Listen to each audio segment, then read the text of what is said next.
क्या न्यायाधीश को कानून की जानकारी नहीं है? क्या वो हमेशा वकीलों के दलीलों से प्रभावित होते रहेंगे? 1990 के दशक में 5 लाख से अधिक हिंदू अपने ही देश में विस्थापित हुए, तब आप कहां चले गए थे? लेजेंडरी कृष्णा अय्यर ने कहा था सुप्रीम कोर्ट के, इस देश की जनता सुप्रीम कोर्ट के जो इमारत है उसको ध्वस्त कर देगी।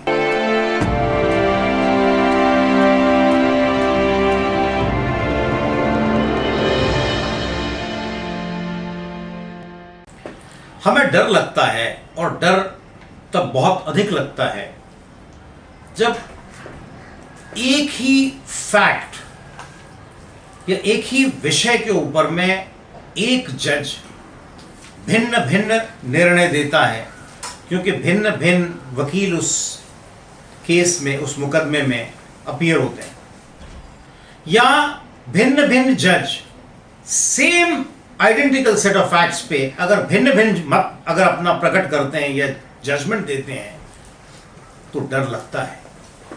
अब मैं समझ सकता हूं कि अगर एक कोर्ट अगर कोई अलग निर्णय ले और दूसरा कोर्ट कोई दूसरा निर्णय ले, तब तो बात थोड़ी बहुत समझ में आती है। लेकिन अगर वही कोर्ट या वही जज अगर एक ही विषयों के, एक ही प्रकार के मामलों पर अलग अलग निर्णय देती है, तो उससे बड़ा डर लगता है, और ये डर लगना भी चाहिए। अगर वकील बदल जाते हैं तो उस केस का, उस मुकदमे का भविष्य भी बदल जाता है, उसका स्वरूप भी बदल जाता है, उससे डर लगता है। अरे भाई, वकील के बदलने से क्यों स्वरूप बदलना चाहिए? मैं समझ सकता हूं कि कोई एक वकील अपने क्षेत्र में महारत हासिल रखता हो, और वैसी महारत हो सकता है दूसरे वकीलों के पास में ना हो, इसलिए थोड़ा बहुत तो समझ में आता है कि वो अगर निर्णय को प्रभावित कर सकें। लेकिन अगर निर्णय बहुत अधिक प्रभावित होते हैं तो उससे डर लगता है। क्या न्यायाधीश को कानून की जानकारी नहीं है? क्या वो हमेशा वकीलों के दलीलों से प्रभावित होते रहेंगे, या उनको कानून की जानकारी नहीं होनी चाहिए? ये जो इस प्रकार के जो निर्णय मिलते हैं वो चौंकाने वाले होते हैं और डरावने होते हैं, इसीलिए डर लगता है।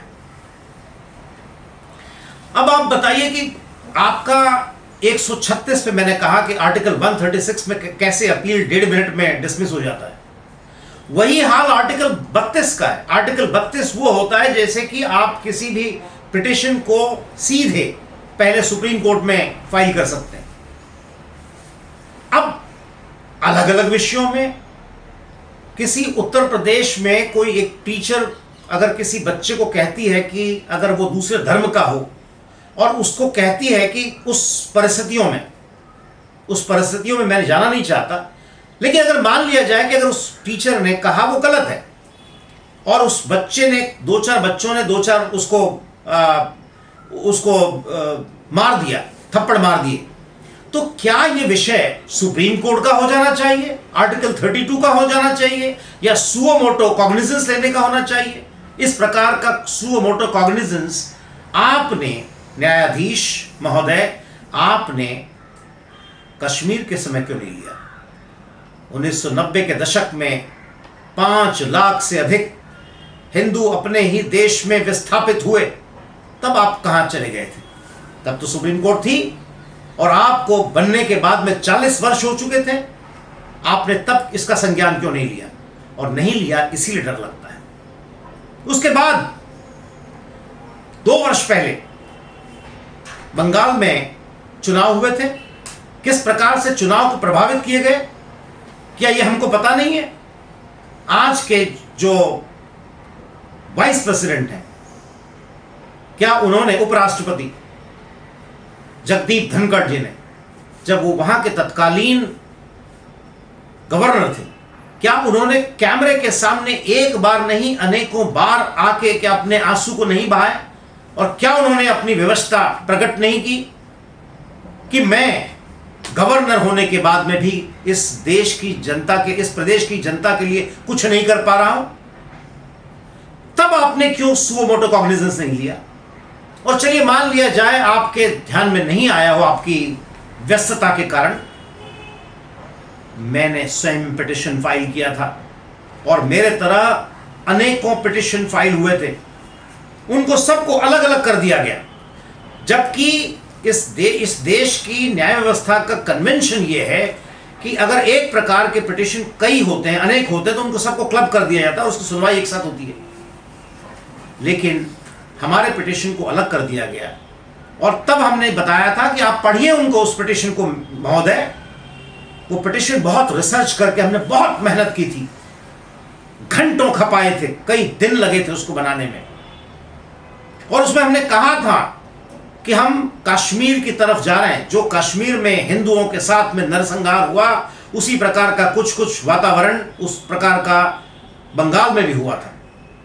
उस समय पे आपने सुओ मोटो कॉग्निजेंस क्यों नहीं लिया? उस समय में अगर सुओ मोटो कॉग्निजेंस नहीं लिया तो आर्टिकल 32 में पिटिशन को एंटरटेन नहीं क्यों नहीं किया? नहीं किया इसलिए डर लगता है। और डर तब लगता है जब एक कुर्बान अली एक पिटिशन फाइल करता है कुछ लोगों को मिलकर और यह कहता है कि जो धर्म संसद की सभा हुई थी दिल्ली में और हरिद्वार में, उसमें हिंदू धर्म के मानने वाले जो संत, साधु संत थे और जो लीडर्स थे, उन लोगों ने कुछ ऐसे भाषण दिए कि जो भड़काऊ थे या दूसरे धर्मों के विरुद्ध थे। इसमें आप सीधे आर्टिकल 32 में पिटिशन की सुनवाई करते हैं और ये कई दिनों से सुनवाई चल रही है उसकी। हमने उसमें भी इंटरवीन किया है। वो आर्टिकल 32 का विषय बन जाता है। किसी का भाषण देना और वो भड़काऊ भाषण देना, ऐसा कहा जाता है, ये विषय आर्टिकल 32 का बनता है। सीधे मुकदमा सुप्रीम कोर्ट में हो सकता है उसकी सुनवाई। लेकिन अगर हिंदुओं का नरसंहार हुआ इस देश में, लाखों लोग वहां से विस्थापित हुए, उनको मारा गया, भगाया गया, उनके साथ में बलात्कार हुआ, उनके घरों को जलाया गया, क्या इसका संज्ञान आपको नहीं लेना चाहिए था? क्या यह आर्टिकल 32 का विषय नहीं था? हेट स्पीच देना, अगर आप मान लिया जाए कि हेट स्पीच था वो,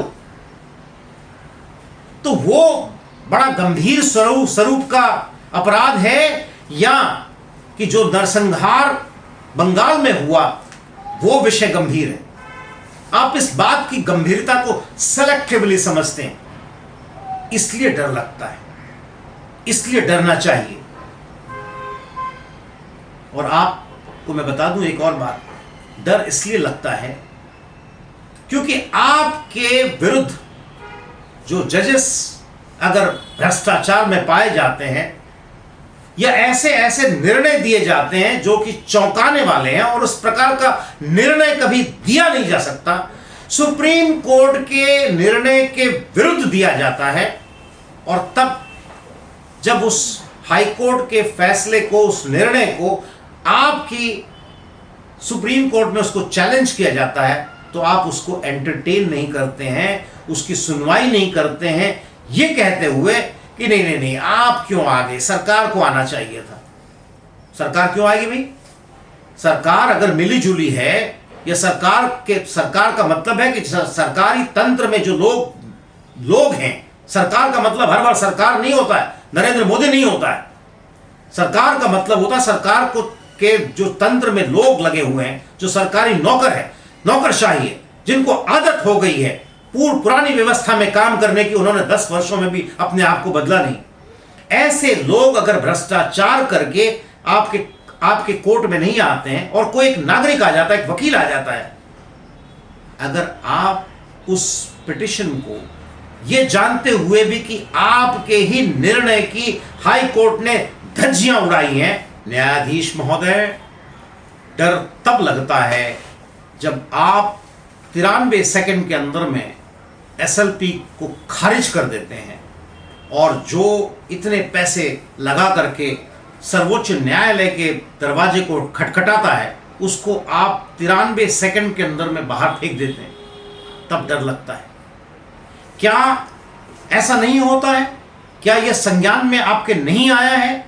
क्या लाया नहीं गया है? या आपको इस बात की जानकारी नहीं है कि हाई कोर्ट अनेक केसेस के अंदर में गलत निर्णय देती है, और अगर अंग्रेजी में कहा जाए तो judgements are rendered for extraneous considerations. इसका अर्थ यह भी है कि वो भ्रष्टाचार के से प्रभावित होकर जजमेंट दिए जाते हैं, फैसले दिए जाते हैं। क्या उन निर्णय को बदलना ये आपका काम नहीं था? यह काम नहीं है? क्या आप वैसा करते हैं? नहीं करते हैं। आप नहीं करते हैं, इसलिए डर लगता है। क्यों आए आपके पास में लोग? अगर आप इस प्रकार से निर्णय देते रहेंगे तो एक दिन ऐसा आएगा जो कि लेजेंडरी कृष्णा अय्यर ने कहा था, सुप्रीम कोर्ट के बहुत ही प्रख्यात जज हुए, जिनके की जजमेंट्स को बदलना पलटना बहुत ही कठिन होता है। और आज तक मैं किसी ऐसे व्यक्ति से नहीं मिला जो कि जिसने किसी ने भी जस्टिस कृष्णा अय्यर के ऊपर उंगली उठाई। तो उन्होंने क्या कहा है अपनी पुस्तक में? उन्होंने कहा है कि एक दिन ऐसा आएगा कि इस देश की जनता सुप्रीम कोर्ट के जो इमारत है उसको ध्वस्त कर देगी। आप वैसे दिन की प्रतीक्षा न करें। आप त्वरित अपने अंदर ही आत्मचिंतन करें, आत्म मंथन करें, और अगर नहीं समझ में आता है तो मुझ जैसे कुछ वकीलों को बुलाएं, उनके साथ में चर्चा करें। मैं आने को तैयार हूं, और ये मैं बात किसी को नहीं बताऊंगा कि मुझे बुलाया गया है। मैं आकर बताऊंगा। आखिर में आपकी निंदा करने वाला भी तो कोई चाहिए। मराठी में कहावत है, निंद कासा घर असावे शेजारी। जो आपकी निंदा करता हो वो आपका पड़ोसी हो। निंदक नियरे राखिए आंगन कुटी समाए। अटल बिहारी वाजपेयी जो महान नेता थे, महान वक्ता थे, उन्होंने पार्लियामेंट में कहा इस बात को। तो आपकी निंदा करने वाला, आपको बताने वाला कि आप कैसे त्रुटियों को से लिप्त हैं, कैसी गलतियां करते हैं, आपके अंदर में भी सुधार की उतनी ही आवश्यकता है जितनी आवश्यकता आप चाहते हैं कि सरकार के अंदर में हो।